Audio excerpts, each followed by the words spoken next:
Hey, everybody. Welcome to Let's Fix Work. I'm Laurie Rudiman. On today's show, I'm chatting with Andrew Yang. He's a former tech executive turned presidential candidate and the opposite of Donald Trump. He's an Asian man who likes numbers. Andrew is on a mission to rethink government from the ground up. Basic income, AI regulation, healthcare, family leave policies, prison reform, immigration, and even marriage therapy. His platform is huge, progressive, and I am so into it. So if you want to hear more about how to make the American dream come alive again, sit tight and I'll be right back with Andrew Yang and Let's Fix Work. Work is broken. So is the way you think about it. Host Laurie Rudiman is picking up the pieces so you can take control of your career, put yourself first, and be your own HR. With the Let's Fix Work podcast, here's Laurie. Hey everybody, Laurie Rudiman here. You listen to Let's Fix Work because you believe there's more to life than just building your corporate resume. That's why I want to tell you about Build Your Life Resume. It's an 8-week coaching program from my pal Jesse Itzler, a New York Times bestselling author of Living with a Seal. I took the course earlier this year and it has helped me in all buckets of my life. Work, family, mindfulness, and wellness. You know me, if you want to fix work, you got to fix yourself. And BYLR was a great first step for me. Visit takeBYLR.com to sign up for Build Your Life Resume. There's one more 8-week coaching program in 2018, which starts on November 1st, so you've got to act today.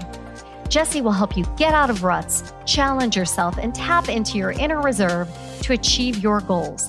I took the class and loved it, so visit takeBYLR.com and sign up for Build Your Life Resume. That's takeBYLR.com. Sign up today because class begins on November 1st. That's takeBYLR.com. Hey, Andrew, welcome to Let's Fix Work. It's great to be here, Laurie. It's a fantastic subject matter, and I can't wait to see if I can add some value. Well, I'm glad you're here. You know, we begin with a premise that work is broken. So right off the bat, do you agree with the premise of the show?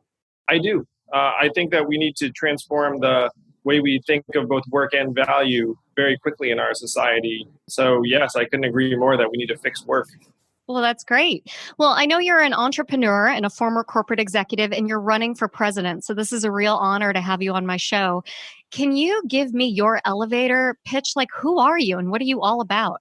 Well, I'm a serial entrepreneur. I've started several companies and helped create several thousand jobs around the U.S. And the reason I'm running for president is that we're going through the greatest economic and technological transition in human history, where we've already automated away millions of manufacturing jobs, which led to Donald Trump's election. And unfortunately, we're about to do the same thing to workers in retail, truck driving and transportation, call centers, food service, and on through the economy. So as someone who understands technology and business, I saw that our political leaders were not facing the central challenge of this time, which is something that you talk about all the time, about how we have to fix work. Our government, unfortunately, is asleep at the switch about all of these changes that are ripping through our economy and our society, and that's why I'm running for president. I love it. Well, I couldn't agree with you more. And you've got some really interesting positions on your website. So I personally would love to know more about human-centered capitalism. What is it? Well, if you look at the way our capitalist system functions right now, it prioritizes capital efficiency and profitability above just about everything else. We invented GDP as the measuring stick for our economy during the Great Depression, and we're following it up and up, even as more and more Americans get left behind in various ways. And you can see it in the indicators. America's life expectancy has declined for the last 2 years because of a surge in suicides among middle-aged Americans. 8 Americans are dying of drugs every hour. And these measurements are not baked into this GDP number that's going to keep going up and up, because as AI and software and robots do more and more work, that's good for GDP, but may not be good for us. And so we need to change the measuring stick to things that actually tell us how we're doing. Things like childhood success rates, levels of engagement with work, to the point of your podcast, where it's not enough to measure how much work we're doing, but whether it's work we want to be doing. Right. Environmental sustainability. So if we implement different measurements for the economy, then we can start rewarding both individual and corporate behavior that moves society in a particular direction. And that's what human-centered capitalism or human capitalism is all about. Well, that's great. You touched on so much. And on your website, I learned that you're passionate about, the success rate of marriages and outcomes for children. And you've got Yes. something on there called the freedom dividend. And that really caught my attention. So can you tell me more about the freedom dividend? What is it and how does it work? Yeah, the freedom dividend is perhaps the biggest policy I'm proposing in a sea of quite big policies, honestly. But the freedom dividend is universal basic income where every American adult gets $1,000 per month, free and clear, no questions asked. And this would dramatically improve many, many millions of Americans' ways of life. And would also help people do work that they value more intrinsically, because if you were to take the existential threat off of people where everyone knows they're getting at least enough to get by, then people would have their heads up and start thinking about what it is that they really want to do.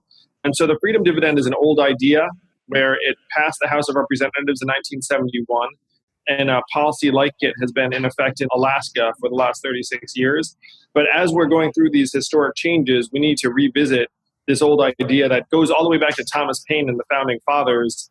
And at this point, our society is wealthy enough, we're up to $19 trillion in GDP, that we can easily afford a dividend of $1,000 per adult. So, the listeners of the show are not unfamiliar with universal basic income. We've had guests on to explain it, and different guests have talked about different ways of funding it so that it overcomes the concerns of many of my listeners who feel like it's welfare. How do you propose that we rethink our economy to incorporate universal basic income without it being a disincentive? What does it really take to lead with impact in today's ever-evolving world?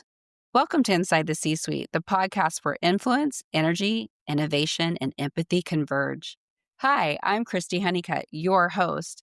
Join me as I sit down with the boldest voices in leadership, visionaries who are not just making decisions, but making a difference. In every episode, we explore the heart of leadership. How do high-performing leaders harness their energy? How do they lead with empathy without losing their edge? How do they turn disruption into innovation and pressure into purpose? You'll hear unfiltered stories of adversity, resilience, and the raw moments that shaped true influence. This isn't about perfection. It's about presence, passion, and the energetic exchange that fuels transformation. Inside the C-Suite is your invitation to lead from a deeper place with intention, connection, and courage. If you're ready to go beyond the surface and unlock what really moves leaders to action, hit subscribe and step inside. You can find us wherever you get your podcast fix. Inside the C-Suite, well, we're an energetic exchange. Let's lead with influence, live with energy, and create with empathy. Oh, that's the thing I love about universal basic income is that it's a purely a positive incentive because you keep it all. And then if you do better or make more money on top of that, then you keep all of that too. Whereas our current welfare system often, unfortunately, disincentivizes certain levels of success because if you start doing better, then your benefits go down. So the way we need to pay for universal basic income, in my opinion, really is if you look at what Alaska did, they took oil money in the 80s, and now everyone in Alaska gets up to $2,000 a year, no questions asked. So if you ask yourself, what is the oil of the 21st century in America? And it's technology, artificial intelligence, data, software, autonomous vehicles. These innovations are going to drive immense value very, very quickly. But right now, the American people are not in a position to benefit from that because the big tech companies that are going to capture that value don't pay a lot of taxes right now in the income tax system. So what I'm recommending is that we implement a value-added tax, which is something that every other industrialized country has already done. And so we would get a slice of every Amazon purchase, every Google search, and then that money would be used to fund the freedom dividend for all Americans. So many of my listeners have written in after learning about universal basic income, and they have concerns about the value added tax. And they feel like our current tax system is already onerous. And they are either for the current Trump tax cut, or they at least feel that corporations have a burden on them. And they fear a value added tax. They don't feel like it will necessarily cover universal basic income. And they're also worried about our deficit. So do you have any thoughts on how we square the circle of giving money to American citizens when our current economic structure within the government is still so messy? Well, it is a bit of a mess, but we Yeah. can't let present mismanagement delude us into thinking that we don't have the resources, because we clearly do. Again, our economy is up to a record 19 trillion, up 4 trillion in the last 10 years alone.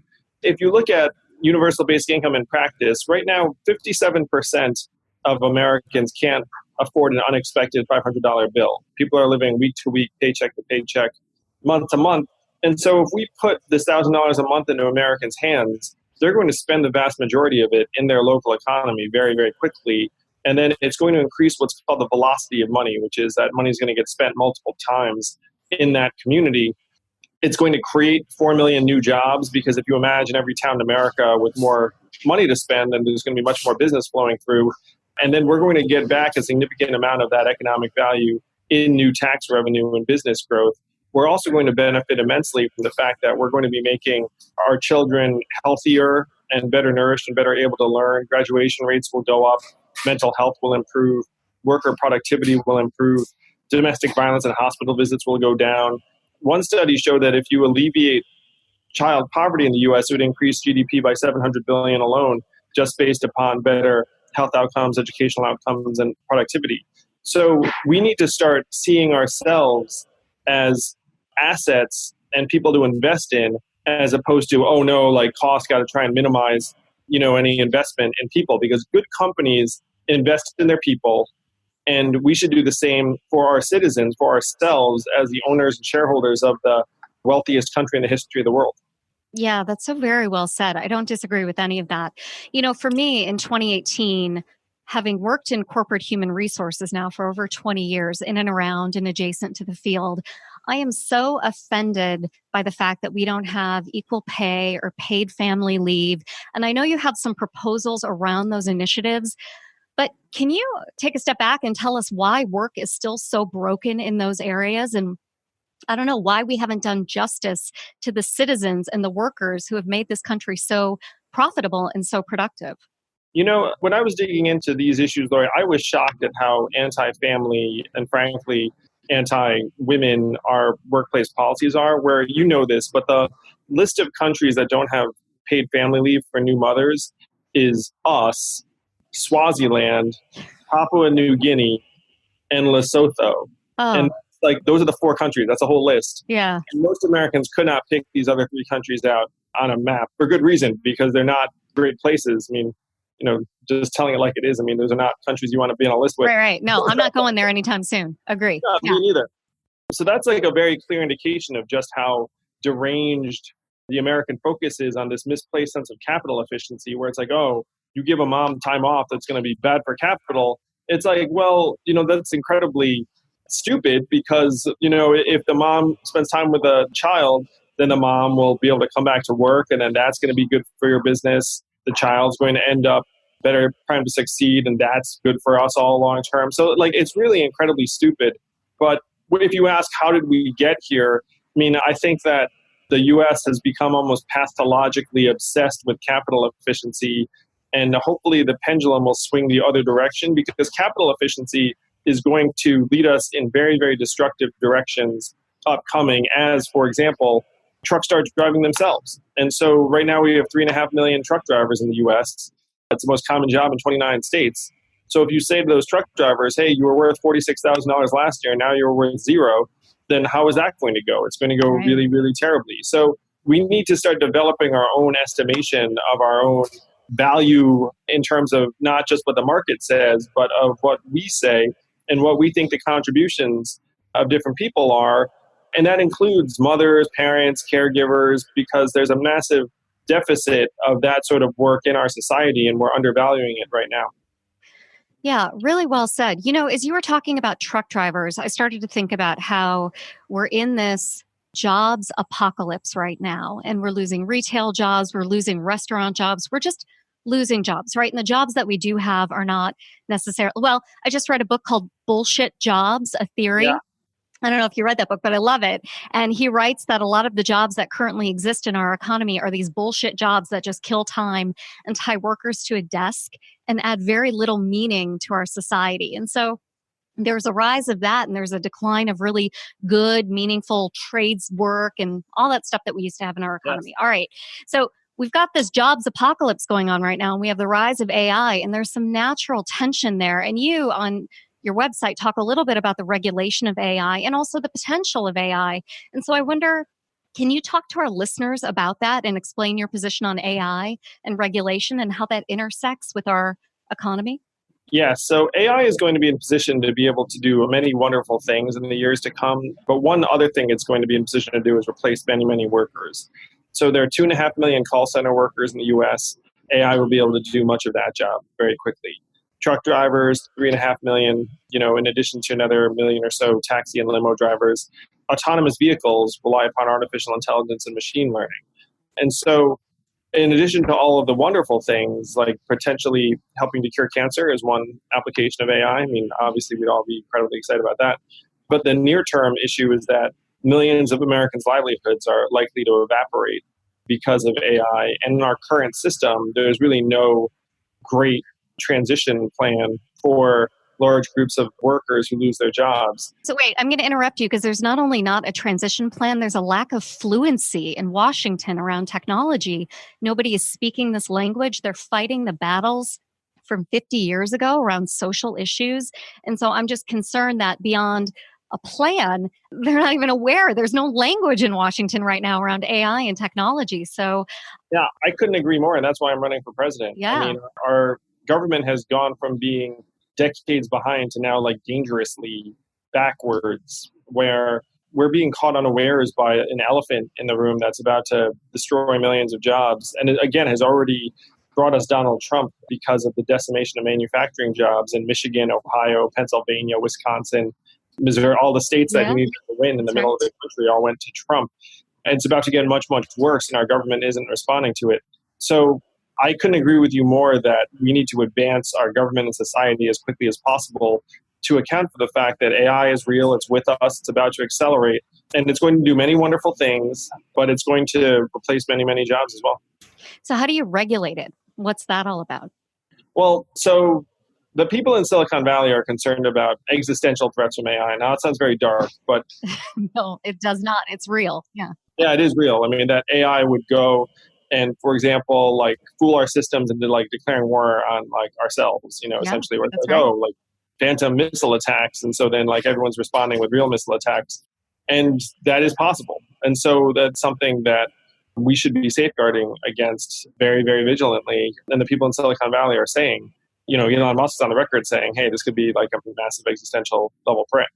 So that we should be regulating very, very deliberately.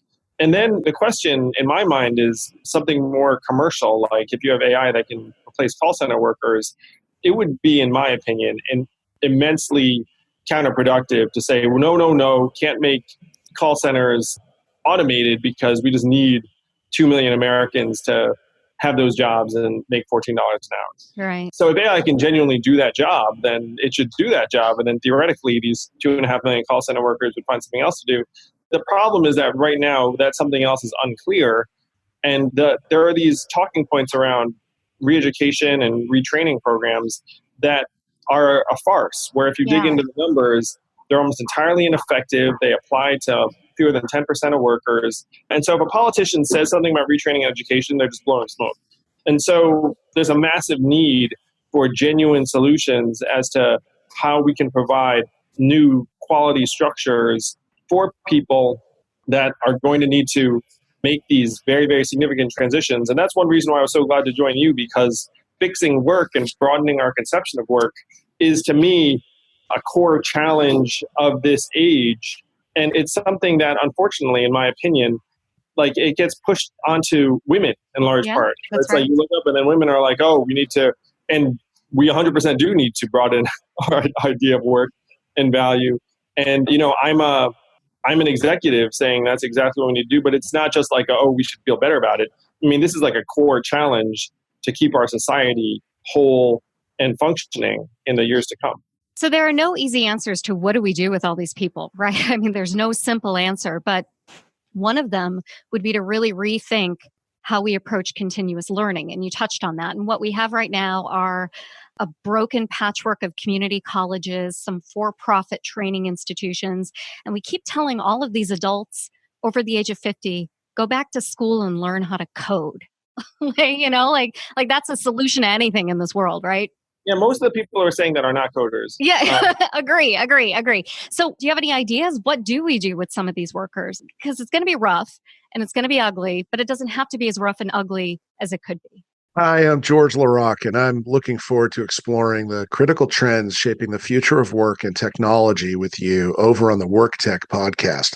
Now, this podcast is a little different. I bring together industry leaders, innovators, and investors, and we go deep into market intelligence that matters to HR pros and tech providers alike.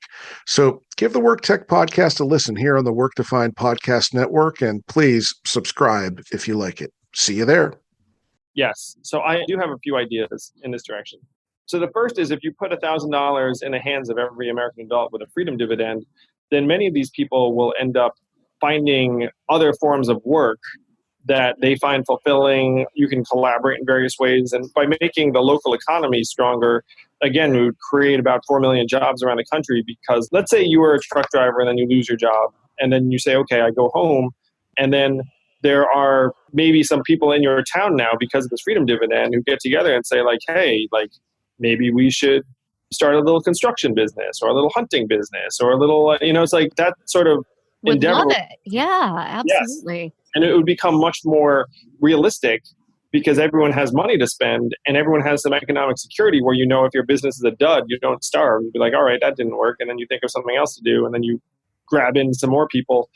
And so the goal is to build a more human-centered economy where we all have intrinsic value, and then you would end up building a different sort of artisanal economy that would have many more accessible opportunities for workers at every skill level, every age, every stage.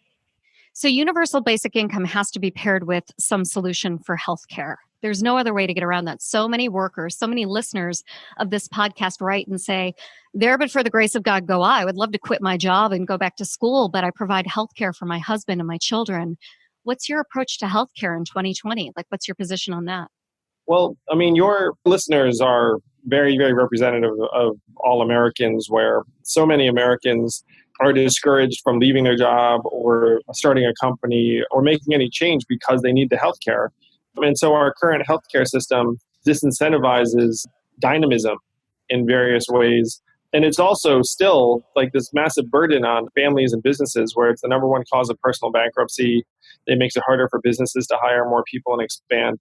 And so what we need to do is we need to get the cost of healthcare off the backs of families and businesses and implement Medicare for all single payer system. Because if you reflect on it for a moment, if you believe that the nature of work is changing, which it is, and 94% of the new jobs created in the US since 2005 have been gig, temporary, or contractor jobs, which they have been, which do not have healthcare benefits, then we need to have a new mechanism for providing healthcare.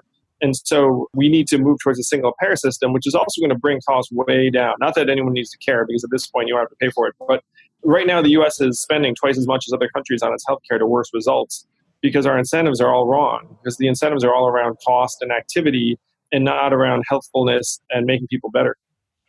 Well, as we wrap up today's podcast, one of the things I want to leave with is this discussion of immigration, because working in human resources for the past 20 years, it's been my mantra to get the right people in the right job and to retain the best and brightest workers. And we have this anti-immigration rhetoric that's so prevalent in our society right now. And I just wonder what your thoughts are about that and how do we entice and retain great global workers to help make America truly great? Well, I have very strong feelings about this because my parents immigrated to this country from Taiwan in the 1960s. My father got his PhD in physics and generated 69 US patents for GE and IBM over his career. So he made that decision decades ago, and that helped, me, my brother, like my children. And so I'm very eager to make the case to people around the world that America is still the place you want to come to build a business and have a family. And imagine if there were President Andrew Yang in 2021. I mean, that would become like the single biggest marker saying, come to this country and then your kid can become president. The American dream right there. Yeah. Yes. Like people joke that the opposite of Donald Trump is an Asian man who likes numbers. And I would be the opposite of Donald Trump in this regard too, because he's all like, stay out. And I'm like, come on in. Right. I would staple a green card to the diploma of any international student because it makes no sense to educate and train people here and then send them away. And you working in HR, I mean, you must have navigated all this H-1B visa stuff dozens and dozens of times. I mean, I have friends who are in that space too. And you have to play so many ridiculous games to try and keep people in. And it's really a waste of time and energy when it's a no-brainer that most of these people should be contributing to American companies. Yeah, and now HR departments are working under the threat of ICE investigations and ICE raids. And that's another complexity that I never thought I would have in my career, my colleagues would have in their career, but they're worried about being invaded and then having to go through and justify that all these really great workers are where they need to be. And it's just so counterproductive to productivity, profitability, revenue, and just enjoying your job. I mean, it's just crazy these days. Well, I can guarantee if I were president, HR professionals would not have to worry about ICE like showing up and trying to investigate who's working where, because that's not where our energies need to be. Absolutely, absolutely. Well, Andrew, it's been a real pleasure talking to you today. If there's one thought about your candidacy that you can leave with the listeners today, what is it? Well, we have to reimagine what's still possible in this country. And if I'm a listener to your podcast, I'm frustrated because you, Laurie, can see, like if most of your listeners can see where the changes need to be made, but the changes aren't really happening in most organizations. If anything, organizations are getting more and more restrictive in terms of like trying to make ends meet because a lot of people are under pressures. So we need to rewrite the rules of this economy from the top down. We need to build a new trickle up economy from human beings up and families up and people up. And that's why I'm running for president. But this vision will only come about if someone like me gets into the Oval Office and rewrites the rules of the economy. But that's my mission. I've got two young kids, a 6-year-old and a 3-year-old, one of whom has special needs. And we need to make this an economy that works for people again. So if anyone listening to this wants to help make this a reality, please do go to yang2020.com. Check out some of the policies that Laurie spent a little bit of time reviewing. I've got a bunch of them on the website. But with your help, we can make them real. And there's such a huge appetite for change. And I just want to congratulate you, Laurie, for helping galvanize this awesome community around how to fix work, because we do need to fix work in the worst way. Well, I really appreciate your support, Andrew. And thanks for being a guest on today's podcast. My pleasure. It's great to be here. And everybody, sit tight. We'll be right back with more Let's Fix Work. Hey, everybody. You know I love to brag about my friends. I also like to listen to them. And right now, I'm listening to Jennifer McClure, host of the Impact Makers podcast. Jennifer is connecting with leaders across all industries to figure out how to make a difference at work and in the world. Here's what she's got going on. I believe strongly that each of us has the ability and the opportunity to positively impact people through our work and through how we choose to live our lives. The truth is that you've already impacted people in this world, even if you haven't been trying. I love what Jennifer has to say. And if you like what you're hearing right here on Let's Fix Work, you'll love what Jennifer's talking about on Impact Makers. So go to jennifermcclure.net/iTunes and subscribe today. Hey, everybody, welcome back. I hope you enjoyed my chat with Andrew Yang. You can learn more about him and his platform in our show notes. And just a word that you can also find me at L. Rudiman and Let's Fix Work all over the internet and also on Patreon, where I'm assembling a community that's trying to make work better. Let's Fix Work is a production of One Stone Creative. Audra, Megan, and Gerson make the show sound great, but we can't do this without you. So please share, rate, and review the show, and head on over to your favorite podcast player and hit subscribe. Now that's all for today, and I hope you enjoyed it. I'll see you next time on Let's Fix Work. If you're ready to make a real change in your workplace, start today by subscribing to this podcast and help us get the word out by leaving a review.